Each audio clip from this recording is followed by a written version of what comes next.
Hi guys, it's me again. So I finished reading Shadowhunters and Downworlders, um, and now I'm gonna review it a little bit. So originally I had thought that this book is by Cassandra Clare, and it's a compilation of extras and stuff like that about the Shadowhunter world and Mortal Instruments more specifically.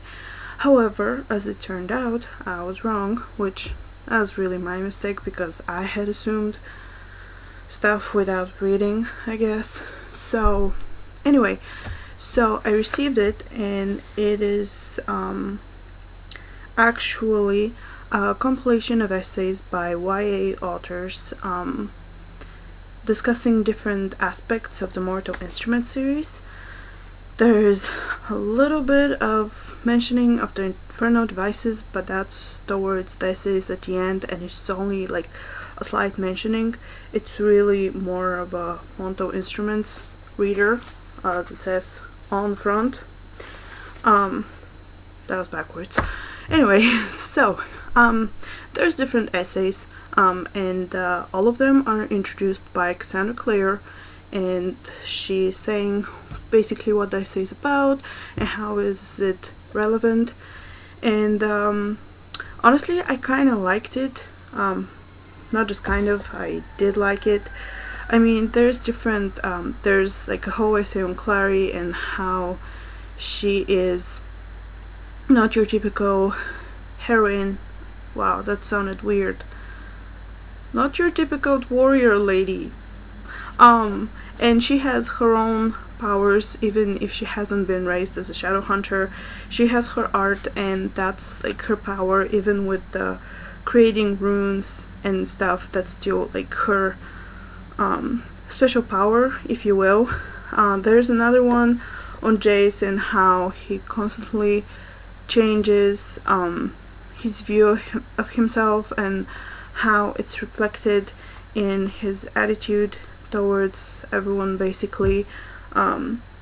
There's an essay on Simon and how he's always other, like he's Jewish and he's a vampire, and then he's a daylighter, so even the other vampires don't want to play with him because he's different from them. So he's always other. And there's an essay on Valentine and how he is the perfect villain. There's an essay on Jason Clary's brother sister forbidden love thing, which is mentioned, and there's just a whole bunch of cool things in here. It's more really of a discussion, like I said, about the series, so it's really kind of nice. There were very nice things in it. Seriously though, okay, there's this one part in the Valentine essay about okay, so it says, yep, whether it's Loki in the Avengers, Maleficent from Sleeping Beauty, Irina Derevko from Elias, or Voldemort, I'm Team Evo and eyeliner all the way. May I just mention that all the villains are said where they're from, except for one. That's just awesome. Seriously, it's like references from Harry Potter. They don't need to be said that they're from Harry Potter, because you just say something and everyone knows, oh, that's from Harry Potter, I know that. Like later, there's a mention of Dumbledore, and again, it's like, something, something, something, and this and that from over there, and then, like Dumbledore, just like a completely random mention of Dumbledore, and we instantly know what they're talking about, because it's Harry Potter. Anyway, so that was just a side note. But yeah, the last essay is probably my favorite.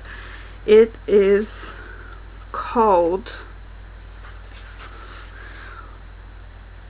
What Does That Deviant Wench Think She's Doing? Or Shadowhunters Gone Wild, The Dirty Side of Demon Hunting by Sarah Reese Brennan. And let me tell you, it's hilarious. Seriously, it's like the best essay ever. It made me laugh so much.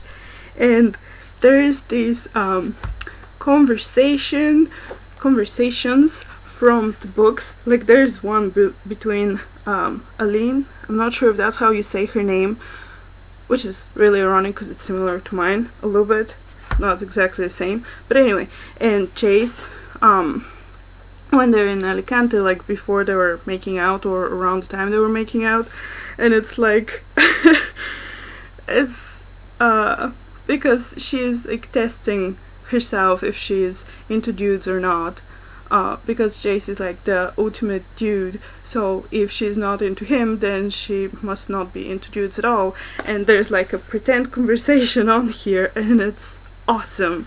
You should definitely read it. And then there's another one also between Valentine and Jace. Like Valentine says something like yes, yeah, I'm not good at quoting right now because I just read it. Well, there's one between Simon and Isabel when they were like biting, when Simon had to bite Isabel. Well, he didn't. Well, he kind of had to, but then she also was like, okay, bite me, bite me. So there's a conversation about that, which is pretty awesome.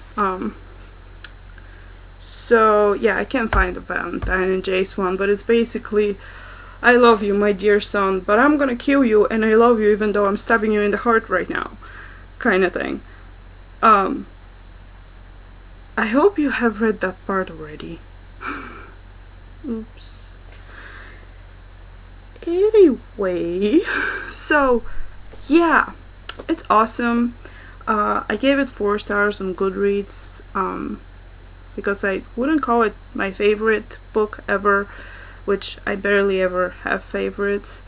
I'm weird like that. I have temporary obsessions and then I tend to move on, but yeah, so definitely read it. And then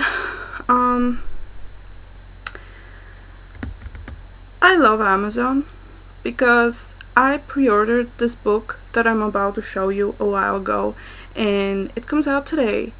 And since I pre-ordered it from Amazon, and they're always so awesome, to me anyway, I've heard that they're not so awesome to other people, but we have a very lovely relationship.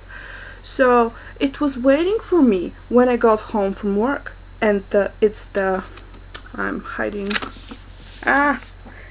Indigo Spell by Richelle Mead. It's the 3rd book in the Bloodline series, and I'm super excited to read it because the second one ended in a very cool way.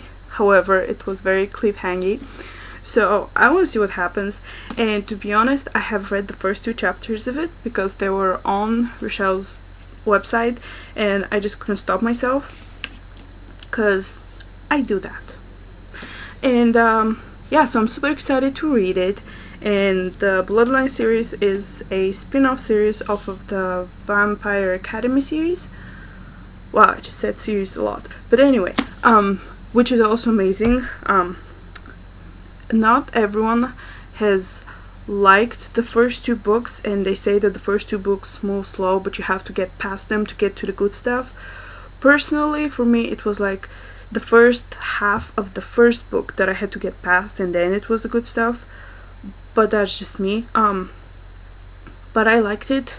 The series, I mean the Vampire Academy series, it's amazing and you should definitely check it out. And then after that, read the Bloodline series, which has 3 books out now. Very exciting. I think there's supposed to be 3 more, but don't quote me on that. And yeah, I'm super excited and I'm gonna go read it now, and I'm gonna either do a review on it later or like a book talk type thing. I haven't decided. It depends how it goes. And then, kind of ironically, but not really, I ordered a few days ago the Vampire Academy Ultimate Guide because I didn't have it and I really wanted it, and I finally decided to get it, and it arrived today with my Indigo Spell book. That's kind of funny. Anyway, so I'm gonna probably read that when I reread the Vampire Academy series. later, maybe at the end of this month. I haven't decided yet, but I will. Or I might read it after my big TBR pile. I don't know. But anyway, so this is it for now. I'm gonna go read my book now. So see you later. Cheerio!